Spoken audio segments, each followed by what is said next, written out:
Mesdames et messieurs, mes chers amis, permettez-moi évidemment de vous souhaiter la bienvenue au vernissage de cette exposition « Le subtil dans la nature » qui prend sa place dans le hall du Château Méry.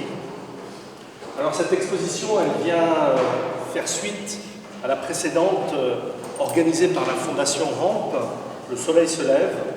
Et comme vous le savez, peut-être pas d'ailleurs, la mairie a passé une convention avec la Fondation pour développer l'offre culturelle touretale et proposer donc ce nouvel espace dédié à l'art en complément de l'espace muséal qui est 2 étages plus haut. Et donc la Fondation Ulrich Rampe profite donc de ces lieux pour promouvoir les artistes dont le travail est au service de la nature et de la protection de l'environnement.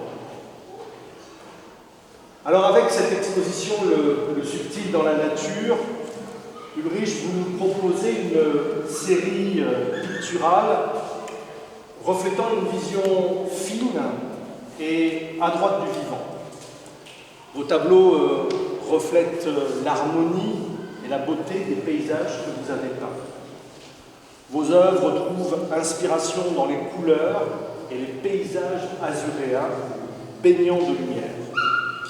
Et avec les toiles qui nous sont présentées aujourd'hui, l'art entre au service de la nature, et j'aurais même tendance à rajouter, et de ses mystères. Admirer ces tableaux vous plonge dans un environnement évocateur, plein de vie.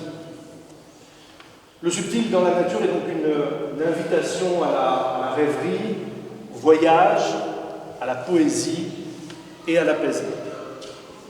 Pourtant, mes chers amis, cette exposition, elle va bien plus loin que la simple recherche du beau. Elle est également un questionnement sur notre relation à la nature et au vivant, dans un monde où la question écologique est prédominante et où nous en sommes tous conscients, il est devenu urgent d'agir. Dans cette quête de la préservation de la nature, nous avons tous un rôle à jouer. Et il en va même de l'artiste dont le travail consiste à nous émerveiller sur la fragilité de cette nature harmonieuse et si subtile. Cher Ulrich, permettez-moi vraiment de vous féliciter pour ce travail non seulement admirable, mais ô combien nécessaire.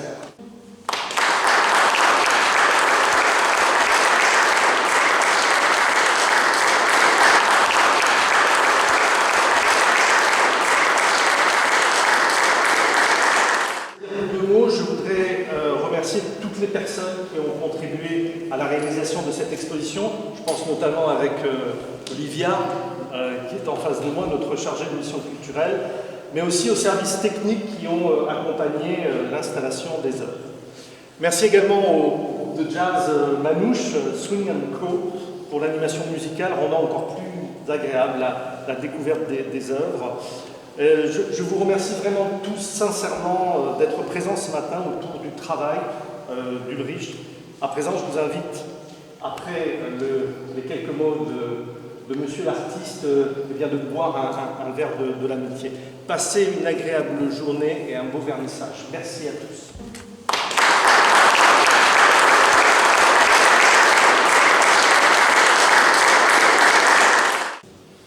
Je suis très honoré d'exposer ici chez vous à Cloret et chez moi maintenant. Je suis devenu Cloretin avec beaucoup de plaisir dans ce magnifique village. Et j'ai le plaisir donc de vous présenter la nature, mais d'une autre façon qu'on a l'habitude. La nature, c'est quelque chose vécu à travers les couleurs. Et si on écoute Goethe qui dit les couleurs sont des actions de la lumière. Et qu'est-ce que c'est les lumières? Les lumières, c'est les vivants. On a chaque jour, on a le soleil qui nous donne les couleurs de la lumière. Et si le soleil est parti, il n'y a plus de couleurs. Alors, qu'est-ce que c'est la vie? La vie, c'est quelque chose qui est dans la matière, dans la forme. On sait, le soleil, elle a des éruptions, elle nous envoie ses rayonnements, mais en réalité, à l'intérieur, il y a quelque chose qui fabrique, qui travaille, et ce n'est pas simplement la matière. On pense aujourd'hui, toutes les matières, un foyer, c'est X mètres cubes de matière, un joli cerf, c'est X kilos de viande, alors il y a beaucoup plus que ça. Regardez vous-même, je profite un peu de vous montrer un peu ma conviction. Vous-même, si vous vous touchez, il y a la peau, il y a le sang, il y a les muscles, il y a les os, mais est-ce que c'est vous ça? Vous êtes d'accord? Si vous pensez que c'est vous, vous savez qu'est-ce que vous êtes? Simplement un cadavre. Alors il y a quelque chose en plus que ça. C'est quoi qui anime ce cadavre? Mais c'est notre âme qui dit « Oh, c'est beau! Ah, qu'est-ce que c'est joli! » On voit les couleurs. « Waouh, ça nous touche! » Tout ce qui nous touche, c'est les couleurs et c'est notre cœur, notre âme profonde. Et avec ça, notre corps, il devient vivant, il est animé, il traverse la vie. Et heureusement, on a aussi un esprit qui encadre tout ça un peu, les raisons qui nous dit lundi, si tu ne te lèves pas, mais tu ne vas pas au travail, tu vas perdre ton travail, tu ne peux plus rembourser ton crédit, alors lève-toi, parce que si on n'était que dans nos ressentis, on n'avance plus. On n'était que dans la beauté. Et donc finalement, on est quand même construit d'un corps qui est nécessaire pour nous véhiculer, pour avancer. Sinon, on était invisible, mais on est quelque chose en plus.